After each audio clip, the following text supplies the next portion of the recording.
Juliana, hey, congratulations for Raven's Home. Thank you so much. I've seen a couple of episodes so far with you in it. Tell us how did this project came about for you? Oh gosh, well, I did not have any inside scoop on the role or the project. I had to go into it as any other actor, being requested to audition, getting on a live Zoom because COVID has shut down in-person auditions still. Um, and basically tried to make the casting director fall in love with me through a very small webcam lens. So I just auditioned like anybody else, and it worked out. That is terrific. I understand when you got the news, you immediately posted on social media that you got the part. Tell us how big of a fan are you? You always watched these Raven shows? Oh my gosh. I mean, everybody, including Raven, knows because I told her, I think on our second episode together. Growing up, That's So Raven was my show. I would come home from school and rush to watch That's So Raven. I know every episode. I know half the script. I have lines memorized. So it's the show that I dreamed of being a part of, and also one of the shows that made me realize that I wanted to be an actor. Um, so fast forward to now be on a version of my childhood favorite show and get to do it as myself authentically. It's been a dream come true in a way that I could never express with words. And I just feel so grateful to the team at Disney, the showrunners, Nori Reed, who wrote Nikki, who created Nikki, and the showrunners again for championing Disney's first out trans character. I just feel like I'm having my Disney Cinderella moment right now.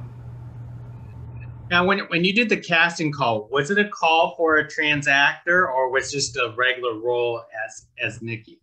No, this character is specifically trans. They specifically wanted a trans actress to play her, which is great. That, representation matters, but specifically to be represented authentically. So to get to be that person again it's been insane in the best way. Now, for those people who don't know, Nikki is a very new character onto Raven's Home. How would you describe her and how relatable is she to you? Well, we're complete opposites. Nikki and I are complete opposites. She is this very aloof heiress. She has never worked a day in her life. She's very allergic to hard work. She's obsessed with social media. She has that very early 2000s, like Paris Hilton, Nicole Richie, Mary-Kate and Ashley Olsen energy to her, where, they just come from money and don't have to really work. So in that sense, we're complete opposites because I've been working since I was, 16, and I come from a very humble upbringing from a very small Puerto Rican family. So we're not alike in any way, which makes her so fun to play. And it's actually been tricky for me to break out of Nikki when I get home. Like, I'll still have it on where I'm speaking with friends and I'll say some very innocent but quippy, sharp comment, and they'll have to say, okay, so you're not on set anymore. You're not Nikki. Let it go. But yeah, we're not alike. But she's fun. She always ends up saving the day, even though she's probably the person that you least expect to save the day. So does humor come naturally to you, and how was it like being on this production set? Because it seems like there's a lot of improv, maybe. Yeah, well, I mean, it's a multi-cam sitcom, so it's like doing live theater. It's not like doing a scripted series where you show up on location and you have cameras following you and you're mic'd.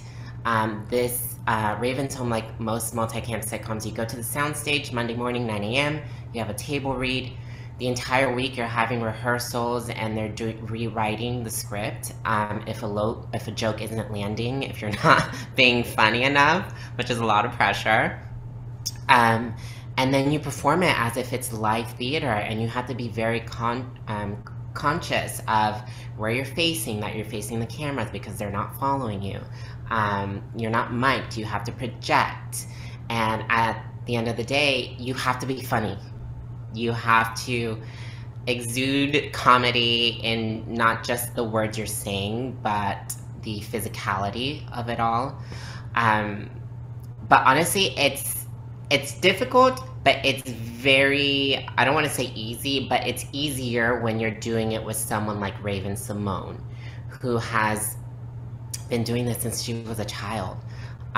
She doesn't even have to try to be funny, and she just naturally is funny.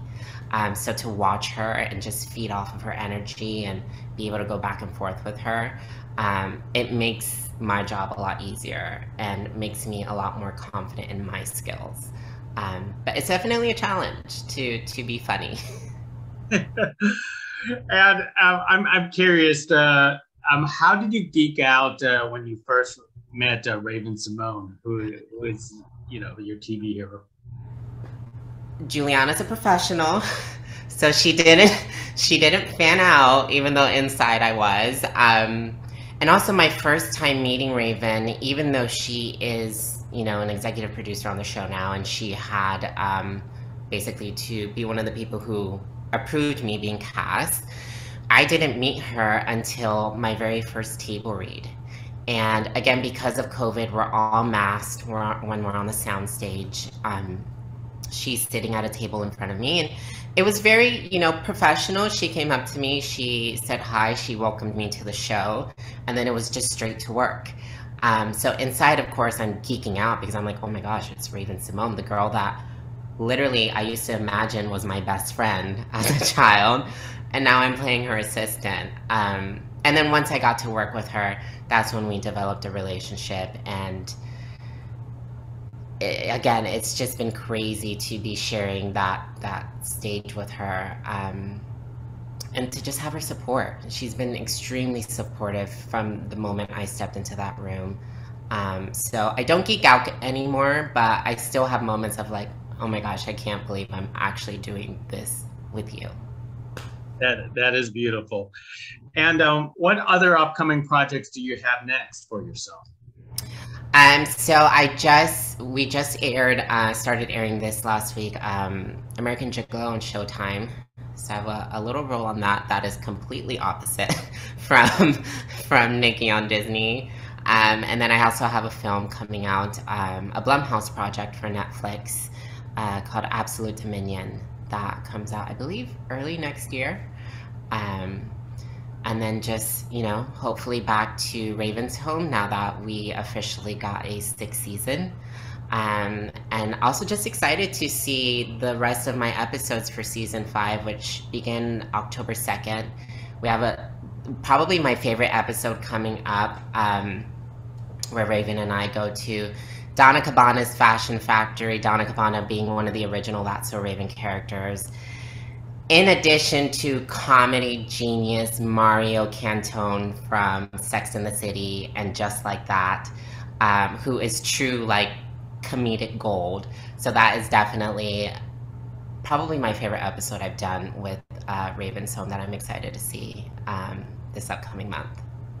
Absolutely. And real fast, before I let you go, as you indicated, representation matters. Do you believe that your role is going to open more doors down the road for, both Puerto Ricans and trans characters?